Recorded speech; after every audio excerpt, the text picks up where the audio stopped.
இன்று பல பெற்றோர் தங்கள் சொத்தின் கடைசி காசு வரை பிள்ளைகளுக்கு எழுதி கொடுத்து விடுகின்றனர். ஆனால் வருமானம் இல்லாத வயதான காலத்தில் இப்போதெல்லாம் பிள்ளைகளுக்கு பெற்றோரை கவனித்துக் கொள்வது கசக்கிறது. இதனால் மருந்துக்கு கூட அவர்களை சார்ந்திருக்கும் அவல நிலைக்கு தள்ளப்படுகின்றனர். இப்பேற்பட்ட பெற்றோர் இது குறித்து மாவட்ட கலெக்டரிடம் தயங்காமல் புகார் அளித்தால் தீர்வு கிடைக்கும் என்கிறார் கோவை வழக்கறிஞர்.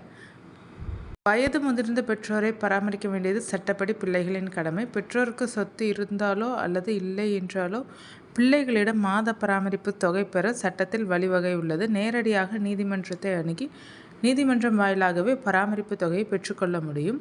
முதுமை காலத்தில் பிள்ளைகள் இருந்தும் தனித்து விடப்படும் முதியோர் நிலைமை மிகவும் கொடுமையானது. பார்த்து பார்த்து வளர்த்த பெற்றோரை பராமரிக்க தவறும் பிள்ளைகளின் எதிர்காலமும் அப்படித்தான் இருக்கும் என்ற உதாரணங்களை நாங்கள் தினந்தோறும் பார்க்கின்றோம்.